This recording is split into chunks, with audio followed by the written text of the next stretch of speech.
عليكم ورحمة الله وبركاته.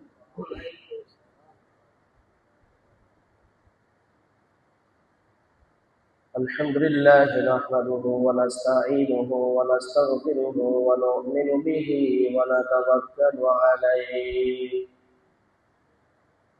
ونعوذ بالله من شرور أنفسنا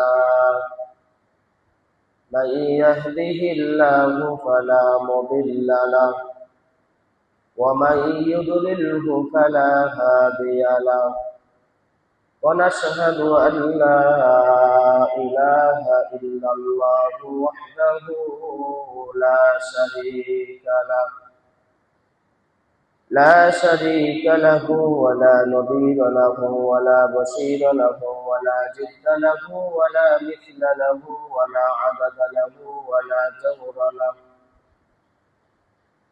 أما بعد فأعوذ بالله من الشيطان الرجيم. بسم الله الرحمن الرحيم. لن ينال الله لحومها ولا دماؤها ولكن يناله التقوى منكم كذلك سخرها لكم لتكبروا الله على ما هداكم وبشر المحسنين. قال أصحاب رسول الله صلى الله عليه وسلم: ما هذه الأضاحي؟ قال: سنة أبيكم إبراهيم عليه الصلاة والسلام. قالوا: فما لنا فيها يا رسول الله؟ قال: بكل شعرة حسنة. قالوا: فالصوف يا رسول الله؟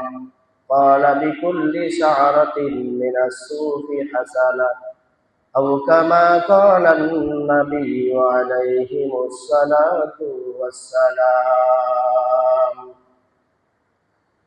कैसे खूबसूरत रानिया शाहजादिया तन बदन सब गल गया है, शकल सूरत सब क्या हुई, तन बदन सब गल गया है, शकल सूरत सब क्या हुई। सदक़ल्लाहुल अज़ीम व सदक़ रसूलुहुन नबियुल उम्मियुल करीम ونحن على ذلك من الشاهدين والشاكرين والذاكرين والحمد لله رب العالمين. সম্মানিত সুধী, আল্লাহ তাআলার অশেষ মেহেরবানি ও দয়া যে আল্লাহ সুবহানাহু ওয়া তাআলা আমাদেরকে অতি ভালোবেসে ইহসান করে দয়া করে মায়া করে পবিত্র জিলকদ মাস আজকে 29 তারিখ আল্লাহ আপনাদের ঘরে আসবার বাসবার জুমার আগ মুহূর্তে পবিত্র কোরআনের হাদিসের আলোকে আমল ও নিয়তে কিছু আলোচনা করার এবং শোনার আল্লাহ তাআলা আমাদেরকে সুযোগ করে দিলেন। সেজন্য আমরা সকলেই অন্তঃস্থল থেকে শুকরিয়া আদায় করি, আলহামদুলিল্লাহ। আল্লাহ তাআলা বলেন: লা ইন শাকারতুম লা আযীদান্নাকুম ওয়া লা ইন কাফারতুম ইন্না আযাবি লাশাদীদ। আল্লাহ তাআলার নিয়ামত পাবে বান্দা-বান্দি, নিয়ামতের শুকরিয়া আদায় করবে, আল্লাহ সুবহানাহু ওয়া তাআলা নিয়ামত বাড়ায় দেন। সুবহানাল্লাহ। নিয়ামত পাবে, নিয়ামতের নাশকরি আদায় হবে, আল্লাহ তাআলা নিয়ামত উঠায় নেবে, আযাবি লাশাদীদ, কঠিন শাস্তির ভিতরে নিক্ষেপ করে। নাউযুবিল্লাহ। অসংখ্য দরুদ রাসূলের শানে,